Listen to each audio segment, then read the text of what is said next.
हरे राम राम रघुवर हरे हरे, हरे कृष्ण कृष्ण रघुवर हरे हरे। 15/8/34।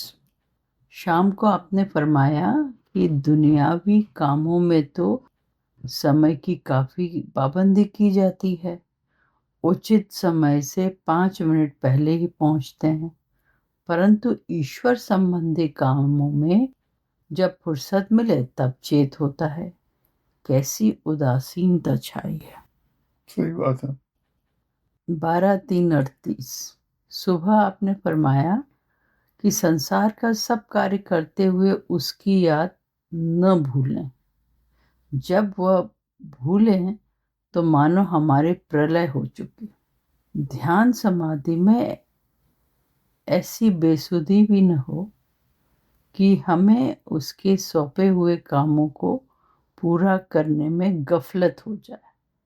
आपने इनकी कई बार ऐसा चचे महाराज ने उस अवस्था के बारे में बताया है जिसमें कि अमानी भाव में, जिसमें कि इस्तराक की हालत में, ऐसी हालत में जिसमें कि एक नशे की हालत में सांसारिक काम सारे हो रहे हैं, लेकिन आप अपने आप में नहीं हैं। आप हैं ही नहीं अपने आप में, और ईश्वर में इतने लय हो चुके हैं कि वो सारे काम सही होते चले जा रहे हैं। और कई बार जिक्र आया कि ऐसा हो कि हम उसी में हर वक्त 24 घंटे उसी में फना होके, लय होके उस हालत में रहें। एक मदहोशी की सी हालत हो, एक एक इस्तराक की हालत हो, एक अमानी भाव नशे की हालत हो। मन नियम वल्लाह यारा मन नियम, जाने जाना सिर्रे सिरम तन नियम। मैं नहीं हूँ, सच में कह रहा हूँ, मन नियम। मन मन माने मैं, नियम यानी नहीं हूँ। मन नियम वल्लाह यारा मन नियम, जाने जाना सिरे सिरम तन नियम। मैं जानों की जान हो चुका हूँ, मैं सर्वत्र हो चुका हूँ। सिर्रे सिरम, राजों का राज बन चुका हूँ। तन नियम, मैं शरीर नहीं हूँ। ऐसा हो, ये चचे महाराज ने कई बार इस बात को जोर डाला है। अब वह अज्ञान की दशा होगी। यानी ध्यान समाधि में ऐसे बेसुधी भी न हो कि हमें उसके सौंपे हुए कामों को पूरा करने में गफलत हो जाए। वह अज्ञान की दशा हो। हाँ, पर वो हमेशा बाखबर बने रहना चाहिए। हाँ, पर अगर ईश्वर में लय हैं तो फिर बाखबरी है और बेखबरी भी है, दोनों ही है। पाप और पुण्य दोनों से ऊपर उठना चाहिए। जब हम न रहें तभी सच्चा पूजन व भजन है। हम नहीं हूं मन नियम वल्ला यारा मन नियम।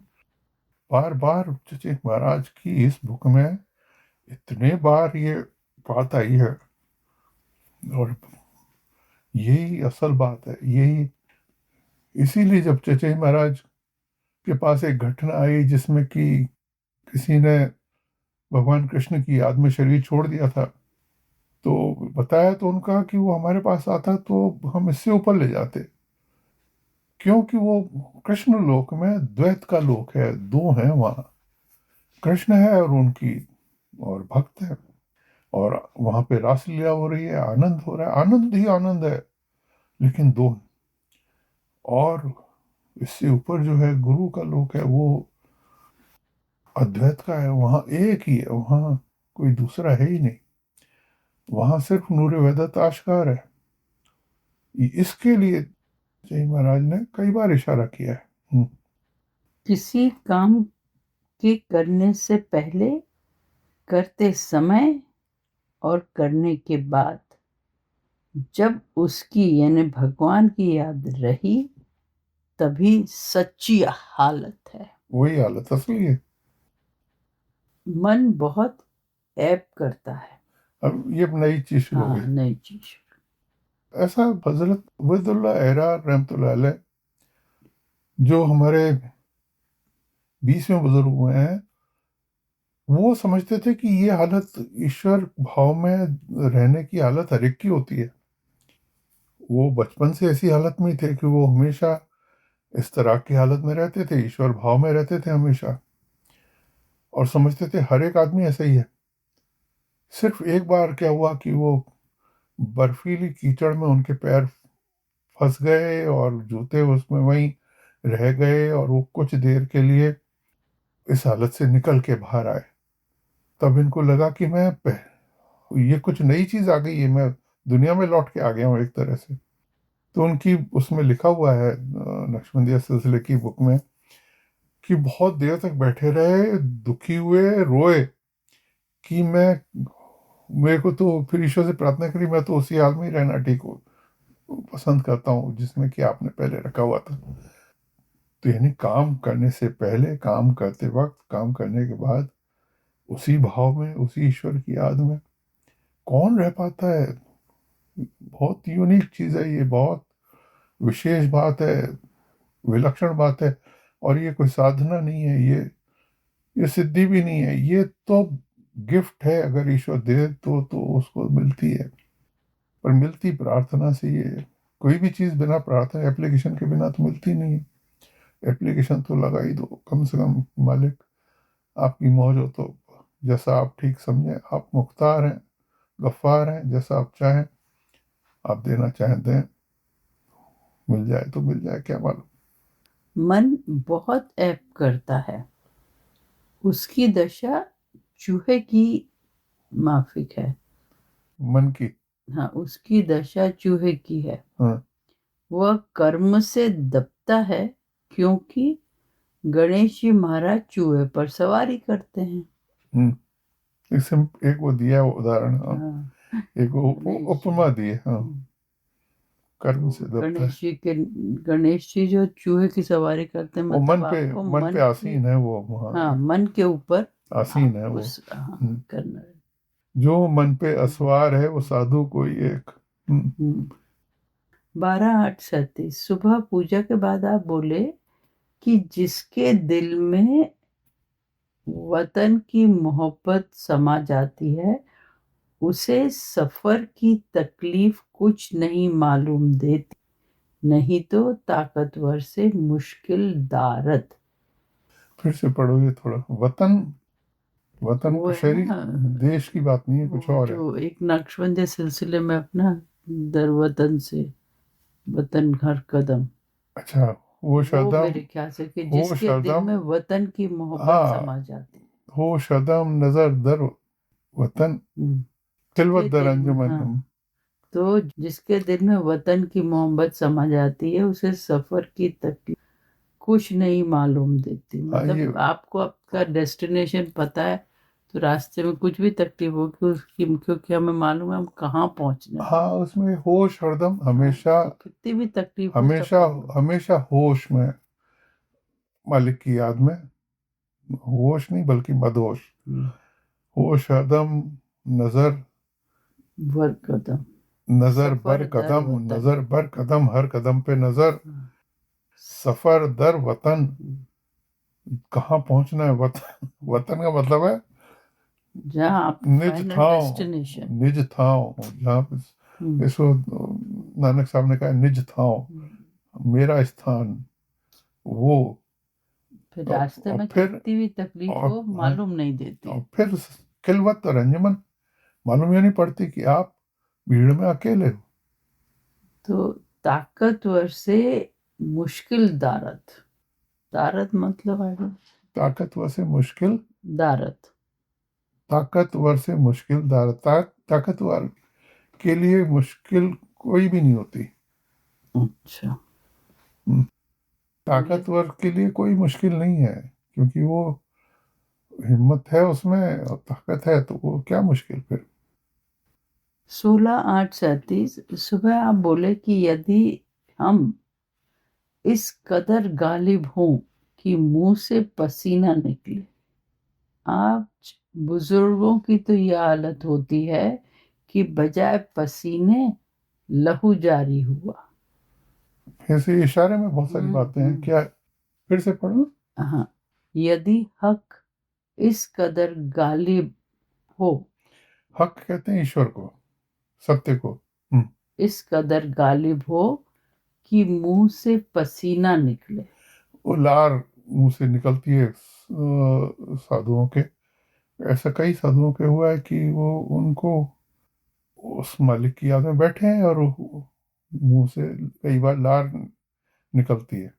आज बुजुर्गों की तो यह हालत होती है, आम बुजुर्गों, अच्छा कुछ बुजुर्गों की हालत होती है। आज बुजुर्गों की हम्म, तो यह हालत होती कि बजाय पसीने लहू जारी हुआ।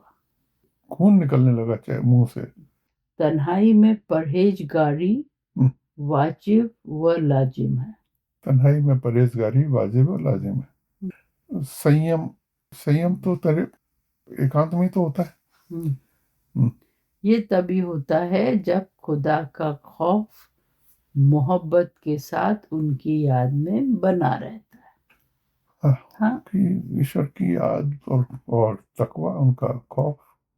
परहेजगारी से उनका मतलब है कि कुछ सांसारिक काम, गृहस्थी के काम परहेजगारी में गलत भी होते हैं, तो वो कहते हैं कि नहीं, ईश्वर की याद में रहो तो फिर आप बच जाओगे। 23/1/37।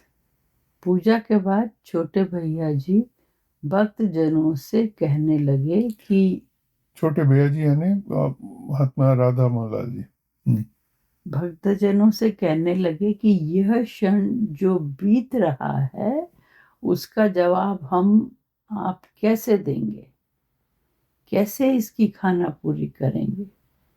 हर दम ईश्वर की याद में गुजरे तब तो ठीक है, जो दम याद बेमौला गया, जिस दम गाफिल उस दम काफिर। जो दम याद बेमौला गया समझो वह दम बेदाम का।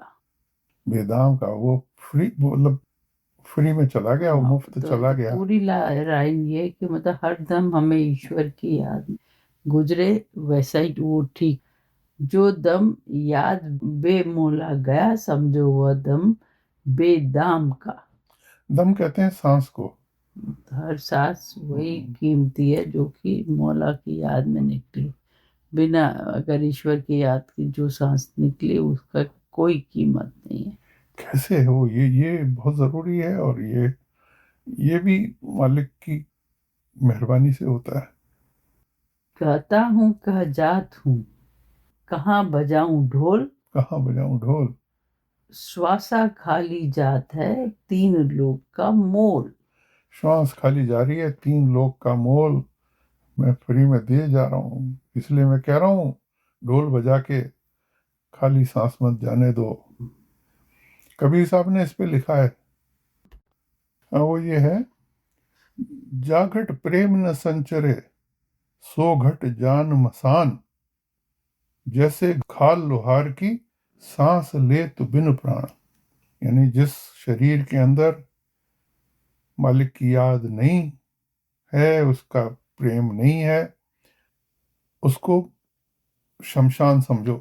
सो घट जान मसान, जैसे खाल लोहार की, सांस ले तो बिन प्राण।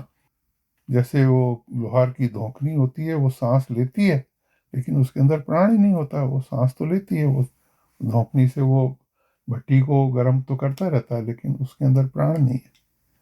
लोहार की धोखनी बन गया है, वो बिना मालिक की याद के कर रहा है, तो वो वेस्ट कर रहा है अपना। हम्म, 24/1/37। आज 7 दिन बाद, 7 days आफ्टर 7 days, राणा साहब खजूर गांव वाले के यहाँ से लौटे। शाम की पूजा के बाद आपने आदतों के कारागृह को समझाया। इससे कोई भी मुक्ति नहीं है, आदतों बिरला के, ही कोई ऐसा है।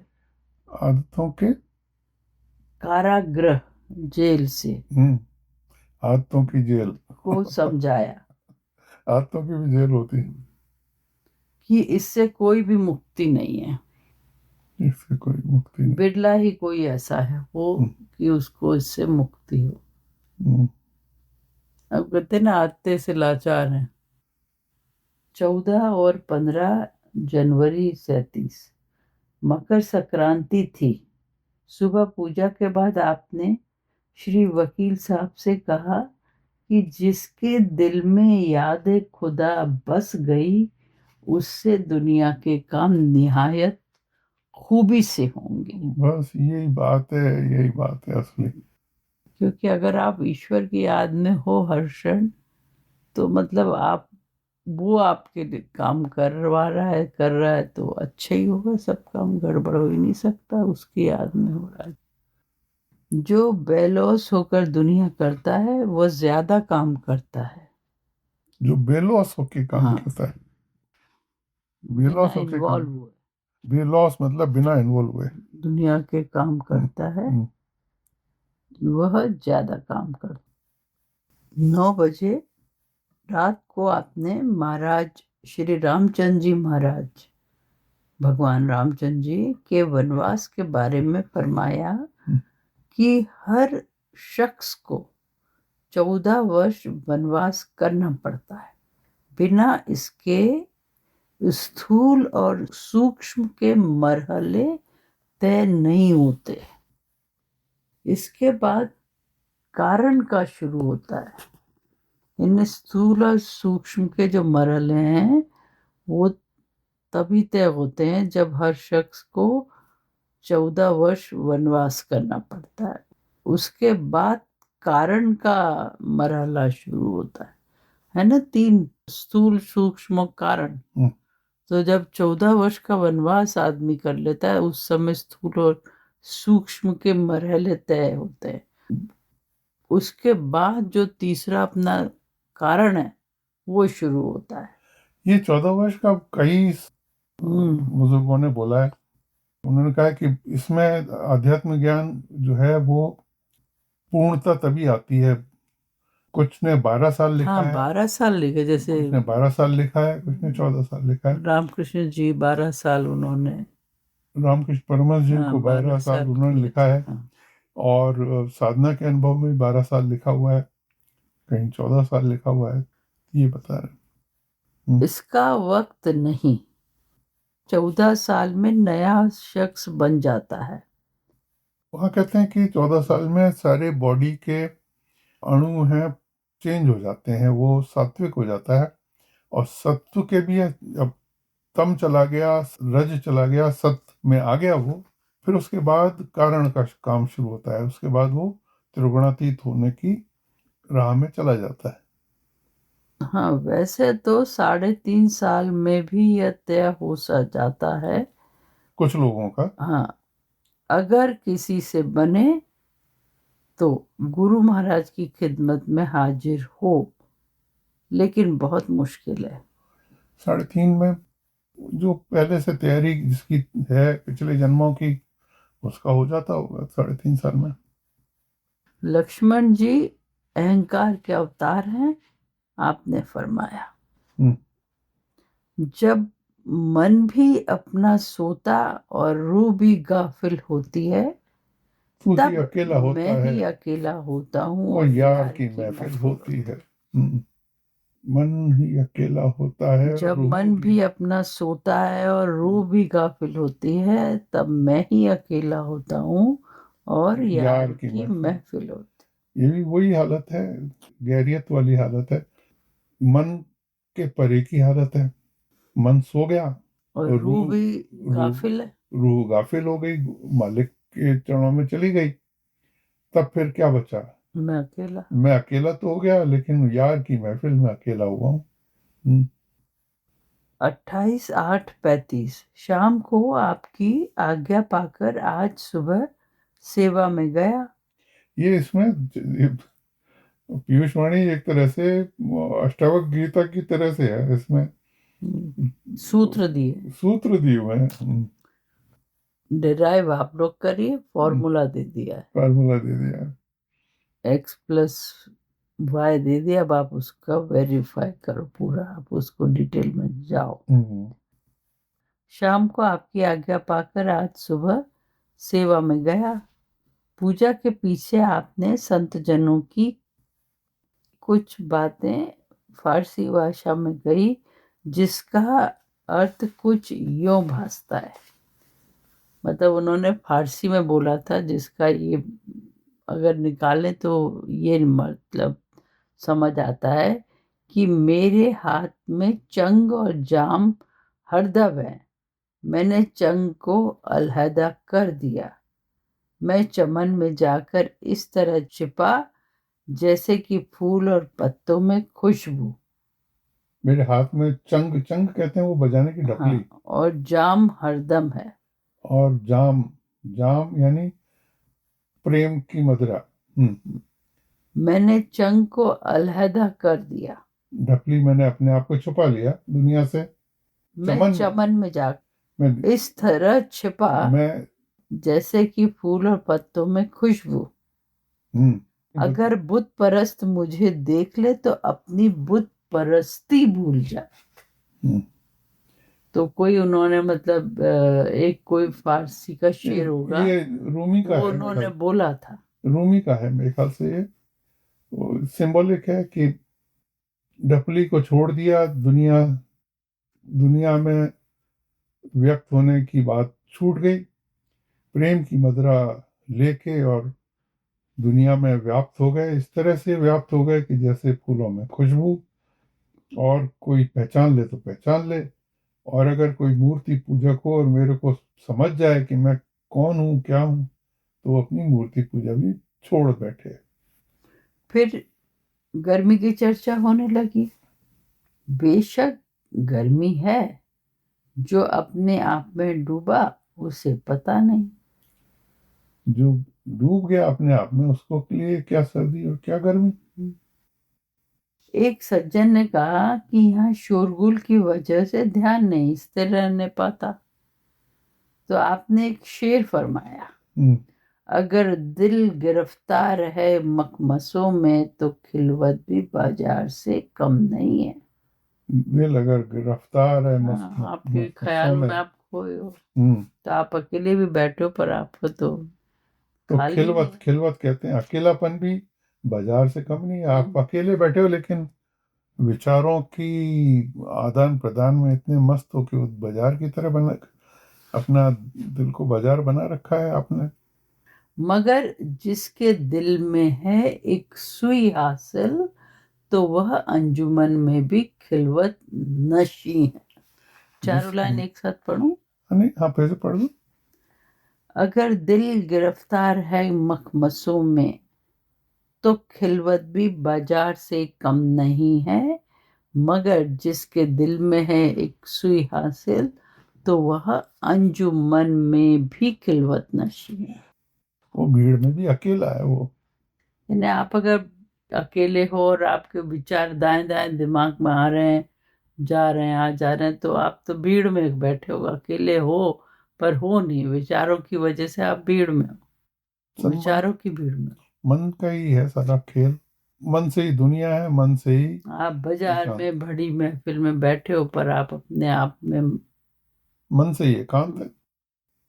जिसका हृदय निर्मल है वो शोरगुल में भी एकाग्र रहता है, और जिसके हृदय में अनेकों विचार गूंज रहे हैं वो एकांत में भी बैठा हुआ बाजार में है।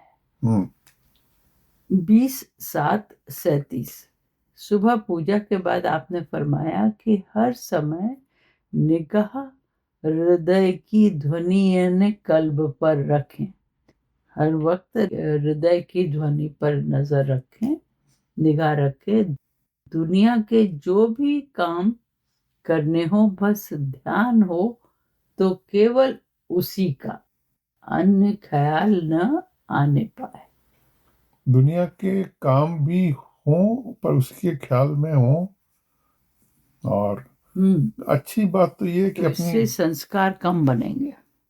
अच्छा तो ये अपनी शॉपिंग लिस्ट कम कर दो, दुनिया की चीज़ों की बातें कम कर दो, तो आपकी मेहनत भी बच जाएगी। 20/8/37। सदा हर्ष से फूले रहो, कभी भी उदास न हो, हम्म, हमेशा प्रसन्न रहो। ये हुजूर महाराज का कहना था। हुजूर महाराज खुद भी बहुत खुश तबीयत थे, और वो हमेशा इसी को ही बहुत जोर देते थे, हंसते रहो, हंसाते रहो, बसते रहो, बसाते रहो। 8/6/38। कल आपने यह दोहा पढ़ा, यह तो घर है प्रेम का, खाला खाला का का घर घर नाय। नाही। शीश कटाए पग तर धरे, तब बैठे घर माही। घर माही। ये प्रेम का घर है, ये मौसी का घर नहीं है। यहाँ पे सिर माने अपनी मैं का सौंपना होता है, तभी काम बनता है। 3/6/38। आपने फरमाया कि मकतबे इश्क का देखा यह निराला दस्तूर, हाँ, उनको छुट्टी न मिली जिसको जिनको सबक याद हुआ, जिसको इश्क का सबक याद हो गया, उसको छुट्टी नहीं। स्कूल में छुट्टी हो जाती है ना, सबक याद कर लो छुट्टी, लेकिन जिसको सबक याद हो गया प्रेम की पाठशाला में, उसकी फिर छुट्टी नहीं है। वो तो फिर मालिक की मौज में संलग्न हो गया फिर। हरे राम राम रघुवर हरे हरे, हरे कृष्ण कृष्ण रघुवर हरे हरे। एक कहूँ तो है नहीं, दूजा कहूँ तो गार, जैसे को कैसा तैसा रहा कहूँ कहे कबीर विचार। एक कहूँ तो है नहीं, दूजा कहूँ तो गार। एक कहूँ तो है नहीं, अब है तो वास्तव में एक ही, लेकिन वो एक नहीं होके भी सर्वत्र व्याप्त हो गया है। और दूजा कहूँ तो गार, और दो कहूँ तो गाली जैसी बात लगती है कि जब वो वहदत में एक ही है, अद्वैत एक ही है, तो फिर दो कैसे हो गए। जैसे को तैसा कहूँ कहे कबीर विचार। 27/8/37। सुबह पूजा के बाद आपने पढ़ा कि बंदव गुरुपद कंज, कृपा सिंधु नर रूप हरि, महा मोह तम पुंज, जासु वचन रवि कर निकर। ये गुरु की पूजा के गुरु के चरणों की वंदना। इस सोठे के प्रथम शब्द बंदव का गूढ़ रहस्य अनुभव द्वारा आपने प्रकाश कराया। वाणी में कैसे उतरे? गुरुदेव द्वारा उनकी कृपा से हृदय में उतरती। बंदों का मतलब है वंदना कर रहा हूं मैं। 2/9/37। सुबह आप बोले कि खुशनुदी वालदेन मुजीब खुशनुदी खुदा है। खुशनुदी वालिदैन मुजीब, अपने माँ बाप को प्रसन्न रखने में ईश्वर को प्रसन्न रखना है। माता पिता की आज्ञा पालन करने से ईश्वर खुश होता है। 13/3/38।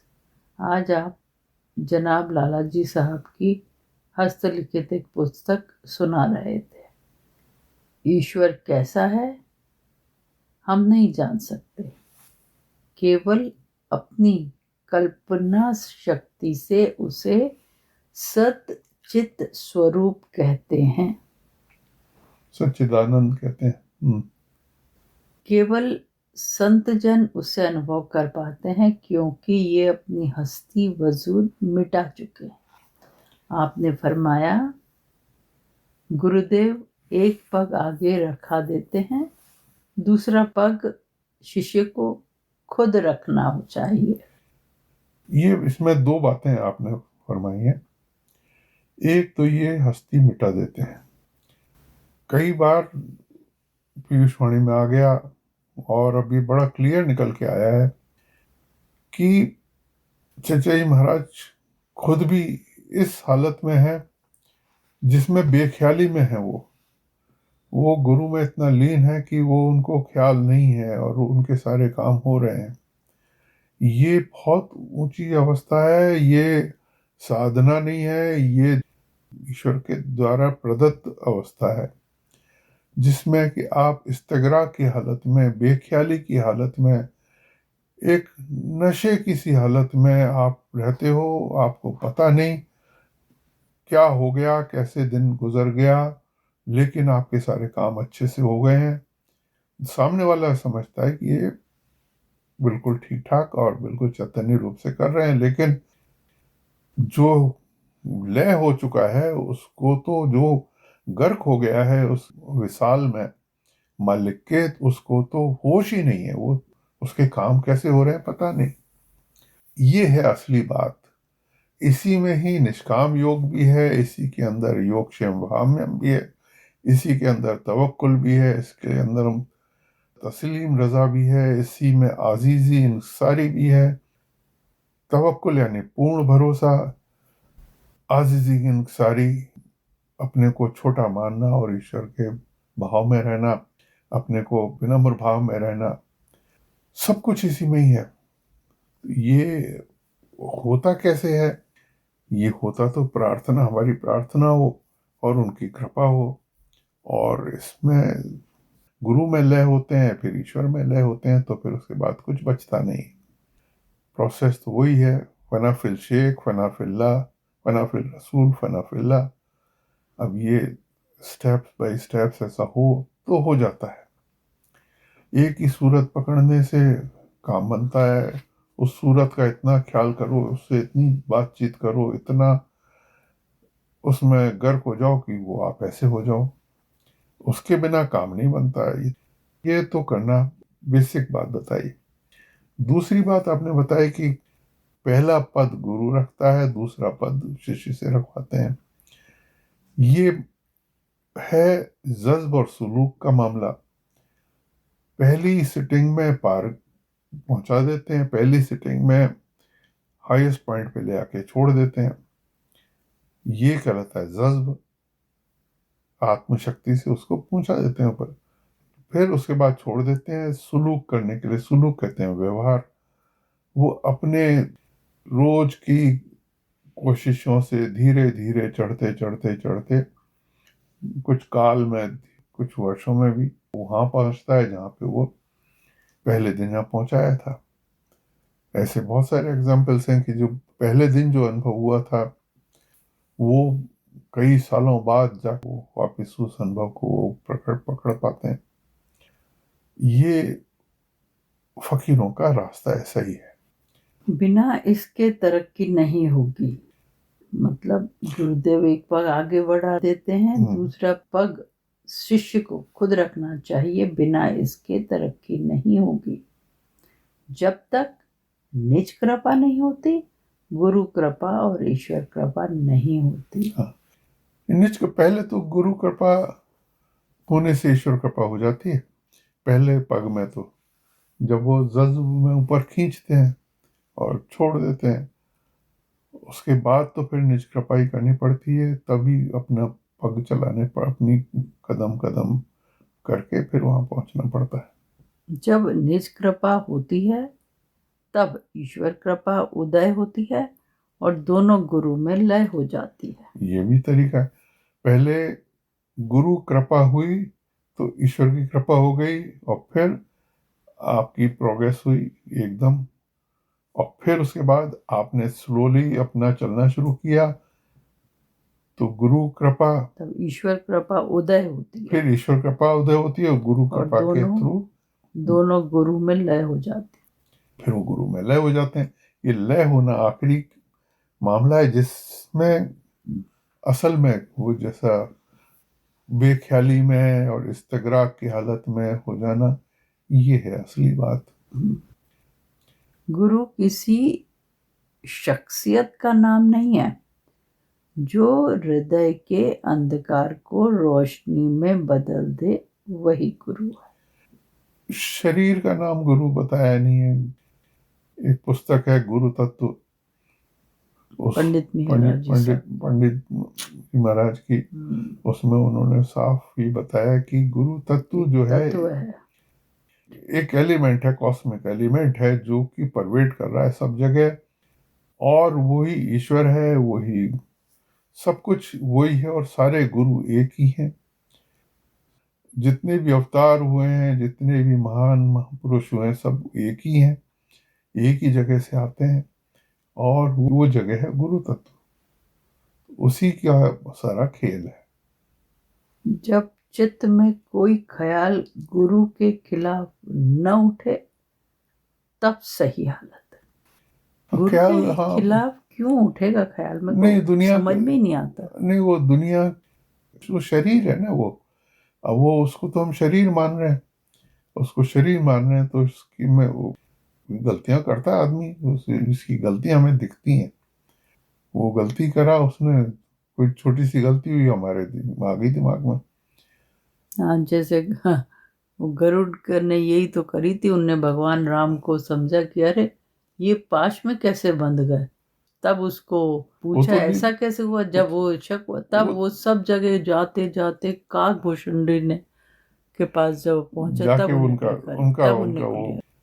वो बात क्लियर हुई। हाँ, वो तो क्योंकि लीला, भगवान तो लीला कर रहे थे। हम्म तो ये हम्म, होता है, ये माया का फंदा है, बारीक फंदा है माया का। 26/8/37 सुबह पूजा के बाद आपने पढ़ा, साधु हमारी आत्मा, हम हम साधु साधुन की की देह। देह, साधुन मध्य यों रहूं, ज्यों पय मध्य सने। जो पय मध्य सने। साधु हमारी आत्मा, हम साधु की देह, ये ईश्वर कह रहे हैं कि हम इस साधुओं में ऐसे ही रहते हैं। ये भी बड़ा क्लियर, सब ग्रंथों में बहुत क्लियरली बताया है। साधु हरि गुरु अंतर नाही, और मद भक्ता यत्र गायंती तत्र तिष्ठते नारद। जगह जगह इसके उल्लेख आए हैं कि ईश्वर साधुओं के थ्रू ही कार्य करता है, उन्हीं की देह में वो रह के कार्य करता है। और ये बहुत एक ऐसी खास बात है जिसको बहुत जल्दी समझ में आ जाए तो अच्छा है। दास दुखी तो मैं दुखी, उदय अस्त दुह काल, पल में प्रगट होत है, क्षण में करूं निहाल। निहाल। दास दुखी तो मैं दुखी। कोई मेरे भक्त को, ईश्वर कहते हैं, कोई मेरे भक्त को दुख अगर कर लेना। दुख देता है तो मैं उसके खिलाफ ऐलान जंग करता हूँ। बहुत घटनाएं हैं भक्तों के जीवनी देखते हैं, उनके पूरी की पूरी कौम खत्म हो गई अगर जिसने भक्त को परेशान किया, तंग किया। वो कोई राजा थे ना, उनके फिर कृष्ण भक्त थे वो, तो एक कृष्ण ने उनके घोड़े पे सवार होकर सारी की वो सारी तो जयमल का, हाँ जयमल खत्म कर वो दिया तो था। खैर ठीक है, वो तो उन्होंने काम किया उनका। हाँ, तो भक्त वही तो के लिए, उनके भक्त के, भक्त के। हाँ, हाँ भक्त के लिए, हम भक्तन के भक्त हमारे। तो वो भक्तों के लिए, क्योंकि कार्य उनका उन्हीं के थ्रू ही है। और कुरान में तो साफ कहा है, मैं ऐलान जंग करता हूँ, जो मेरे भक्त को दुखी करेगा मैं उसके हाँ, खिलाफ इसके ऐलान जंग करता हूँ। जो मोहि अर्पय प्रीति, सो साधन खाऊं, जो मोहे अर्पे प्रीत। सो साधन खाऊं। जो मेरे को वही साधन उस संतुष्ट करता है जिसमें कि अपनी प्रीति का अर्पण करे, श्रद्धा विश्वास का अर्पण करे। आज तो प्रीति है, प्रेम। 24/7/34 सुबह आपने एक भक्तजन से कहा कि भाई और ऊंचे उठो, जहां हो वहां से आगे बढ़ना चाहिए। लीन अवस्था से चेतन अवस्था में, फिर फना से बका में आओ, आगे बढ़ो एक जगह। लीन अवस्था से चैतन्य में, वना से बका में। अब ये इस पीयूष वाणी में एक एक लाइन में पूरे के पूरे ग्रंथ समेट दिए हैं। लीन अवस्था से चैतन्य में आओ।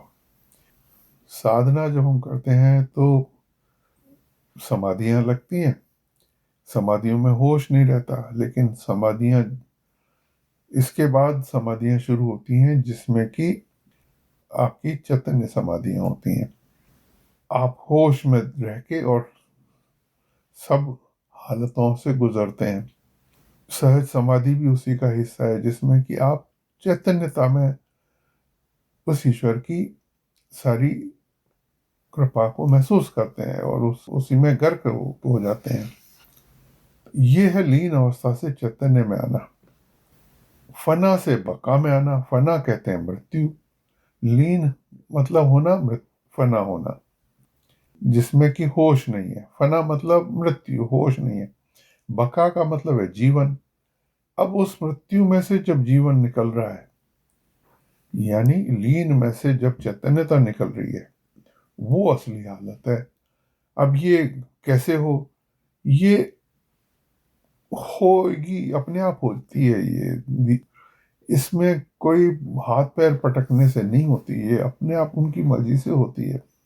लगे रहो, हो जाती है। इसको चाहोगे तो नहीं होगी, बस मालिक पे छोड़ दो, उनके ऊपर, वो जैसा कराना चाहेंगे अपने आप करा लेंगे। 26/6/34। गुरुदेव की संतान की वैसी इज्जत करें जैसी कि गुरुदेव की। जो कुछ भी सेवा बन पड़े करे, गुण अवगुण न देखे। ये भी बहुत बड़ी बात है, जो कि कई बार कई बुजुर्गों ने इस बात को लिखा भी है और वो करके भी दिखाया उन्होंने। वो गुरु की संतान की बहुत जबरदस्त इज्जत कई जगहों पे देखी हमने, होती है और करनी भी चाहिए। ठाकुर साहब राम सिंह जी का एक किस्सा है कि वो फतेहगढ़ में थे, तो वहां पर छोटी सी बच्ची थी जब लालाजी महाराज की। तो वो उन्होंने गए और उस बच्ची के पैर छुए और भेंट करी। 1 रुपए का सिक्का चांदी का आता था उस जमाने में, तो वो भेंट किया। बोली कि मैं क्या बताऊं, आप कौन है, अंदर में जाके बताती हूँ कि आप आए हैं, कौन है। बोले मैं गुलाम हूँ। ठाकुर साहब ने कहा मैं गुलाम हूँ। तो अंदर जाके वो लड़की बोलती है अम्मा गुलाम जी आए हैं, गुलाम जी। वो बाहर आई, आके वो देखा ठाकुर साहब को, तो सब हंसने लगे। तो ये करके दिखाया है बुजुर्गों ने। 29/7/34। सुबह आपने अपने ऊपर झेली हुई कठिनाइयों की चर्चा करते हुए फरमाया कि बिना कठिनाइयां उठाए आत्म सुख दुर्लभ है। चचई महाराज ने बहुत कष्ट उठाए, बहुत। वो ऐसे ऐसे कष्ट थे, उनकी शायद साधना, उनका प्रोसेस ये था। इनके पास पैसे तो थे नहीं, ईश्वर की मर्जी ऐसी थी कि बहुत कठिनाई में इनको डाला गया। इनके जो भी कार्य करते थे उसमें इनका एक जो सीनियर था तहसीलदार, वो हर काम में उल्टा करता था। इनको कचहरी की प्रेमाइसेस से भी निकाल दिया, तो ये बाहर एक पेड़ के नीचे बैठ के अजी नवीसी करने लग गए। वो भी छीन ली उसने। बाद में उस तहसीलदार का ये हाल हुआ था कि एक बार लालाजी महाराज और चचाई महाराज कानपुर में सड़क पे जा रहे थे, तो एक आदमी आके पैरों में पड़ के फूट फूट के रोने लगा। तो उन्होंने कहा कौन है भाई ये आदमी, क्यों? बहुत सालों की बात है ये, कि चचाई महाराज की तो जो किस्से थे ये तो 1910 के पहले के, 10 के आसपास के थे। और वो आदमी जो है 1930 के आसपास वो पैरों में आके रोया, वो 20 साल बाद। तो उठाया उसे, कौन है? बोले मैं वही तहसीलदार हूँ, आपसे मैंने बैर किया था, चचाई महाराज को कहा उसने, तो मैं बर्बाद हो गया। मेरी, उसने अपना गिनाई, ये हो गया मेरी फैमिली में, ये हो गया मेरे बच्चों के साथ, ये हो गया, मेरे को तब से चैन नहीं है, मैं भटकता ही फिर रहा हूँ। आज आप मिल गए हैं तो मैं माफ़ी मांग रहा हूँ, शायद मेरा कुछ अब भला हो जाए। आपसे मैंने वैर किया तो मेरे को ईश्वर ने बड़े दंड दिए। ऐसा ही होता है, भक्तों से वैर करता है उसका यही हाल होता है। चचाई महाराज को तो बहुत ही ज्यादा तकलीफें उठानी पड़ी। उसका कारण ये था कि चिमन लाल जी मुख्तार साहब थे, उनके पास लालाजी महाराज ने उनको कह दिया था। लालाजी महाराज की ट्रांसफर हो गई थी फतेहगढ़, और चचाई महाराज रहते थे अलीगंज में, जो गंगा के पार थी जगह। वहां पर चमनलाल मुख्तार जी भी रहते थे। तो लालजी महाराज ने कहा भी इनसे तुम मुलाकात करते रहो। चिमनलाल जी मुख्तार वो हैं जिन्होंने ये दीन बंधु दयालु गुरु के भांति सब गुण गाँव में वो प्रार्थना उन्होंने लिखी है। बड़े भक्त थे। बाद में उस प्रार्थना को कई सत्संगों में भी प्रयोग में लिया गया। उस प्रार्थना को लालाजी महाराज को पहले सुनाया गया, उन्होंने उसमें कुछ चेंजेस भी किए, फिर उसको हाथ में लेके उसको प्रार्थना को ईश्वर से प्रार्थना करी कि इस ये जो भी इस प्रार्थना को करे उसे आप अपनी कृपा से सरशार करिए। और आज भी ऐसा होता है, बड़ी कमाल की प्रार्थना है। तो चिमनलाल जी मुख्तार के पास ये चचा जी महाराज जाते थे। चचा जी महाराज को वो बहुत कठिन तपस्याओं से गुजारते थे और उनको कभी कहते थे रात भर जगो, जाप करो, इतने दिन तक मत कुछ खाओ पियो। वो कठिन कठिन तप करते थे। वो अपनी तरफ से सोच रहे थे मैं अपने इनको तैयार कर रहा हूँ अच्छे से, लेकिन कुछ ज्यादा ही एक्सेस हो रही थी। तब लाला जी महाराज को खबर मिली। इसके पहले किस्सा ये हुआ कि उन्होंने मुख्तार साहब ने कहीं अपने किसी दोस्त को ये बात बताई कि मैं ऐसा क्यों कर रहा हूँ।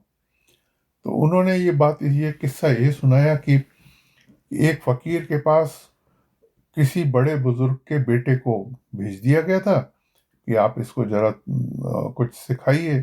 तो उन्होंने उसको कठिनाई से बहुत गुजारा, और यहाँ तक कठिनाई से गुजारा कि जब वो निकल रहा था तो उसको मेहतरानी को कहा कि इसके ऊपर पखाना डाल दो, और उसके ऊपर पखाना डाला।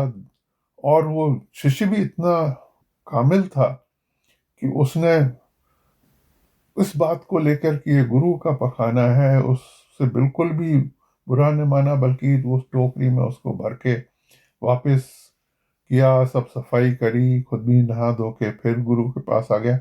उसके चित्त में जरा भी विक्षेप नहीं आया। तो ये बात मुख्तार साहब ने अपने किसी दोस्त को सुनाई कि मैं इसलिए कर रहा हूँ ये चचा जी महाराज ये रघुवर दयाल जी के साथ।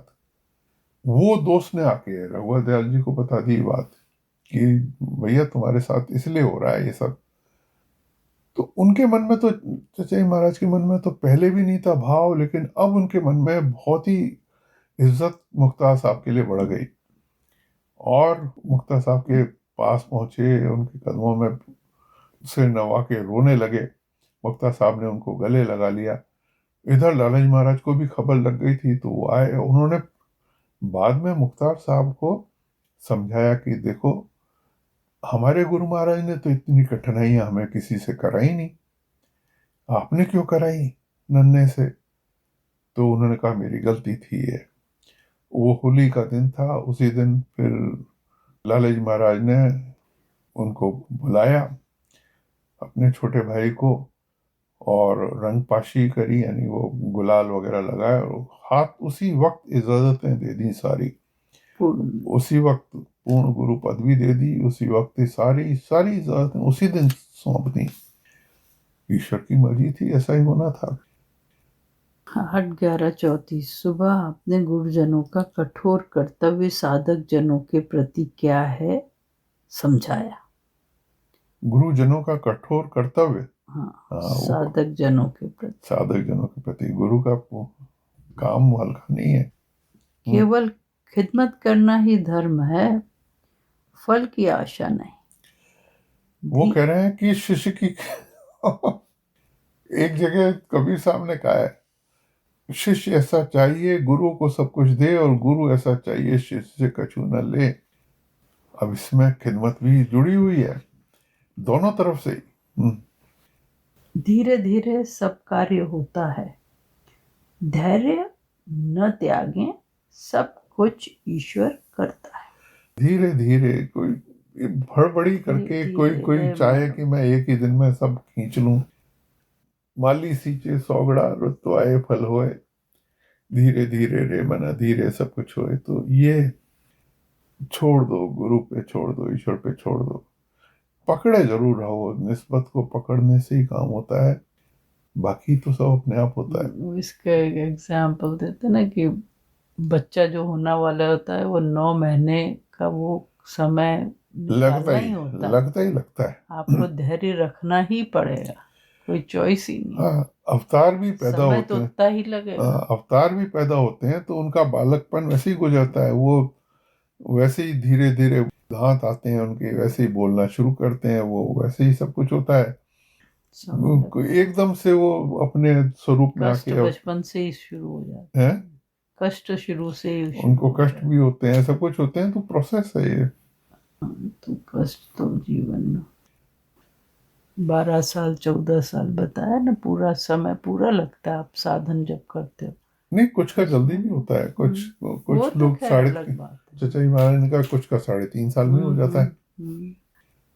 आपने फरमाया कि अंतिम दशाएं हरि अधीनता से आती हैं।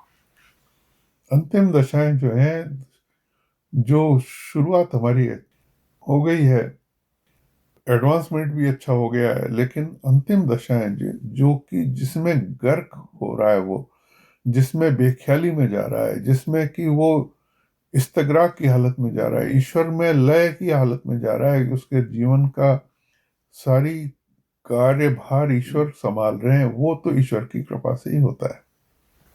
27/10/65 नवयुवकों को बहुत देर समाधि की स्थिति न होने दें, उन्हें सुंदर व्यवहार की बातें सिखाएं, उन्हें दुनिया में रहना सिखाएं। ये भी जय महाराज तो बहुत एक्सपीरियंस्ड, बहुत समझदार और बहुत ही ज्यादा जानते थे इस सब्जेक्ट को, खुद पे भी गुजारी हुई थी उन्होंने। तो उनका कहना था कि जो कामिल गुरु के पास पहुंचते हैं यंग लोग, उनकी समाधियां लगती हैं लंबी, कहने लगे उसके अलावा उनको व्यवहार में लेके आए, किस तरह से अधीनता में, किस तरह से नम्रता से, किस तरह से तवक्कुल, कैसे रहे। हाँ, तवक्कुल से, आजीज़ी इंकिसारी से, दुनिया में किस तरह से रहना चाहिए, इस बात पे जोर दें, वो उससे वो तैयार होते हैं, पुष्ट होते हैं, अच्छे उनको प्रोग्रेस मिलती है। और विवेकानंद जी का यही था ना, रामकृष्ण देव जी जिन्होंने तैयार किया, वो समाधि में ही रहना चाहते थे। पर उन्होंने कहा नहीं, पहले तो ये व्यवहार, फिर दुनिया। उनको ऐसा तू करे क्या रे, उन्होंने कहा मैं चाहता हूँ मैं 7 दिन तक समाधि में रहूं।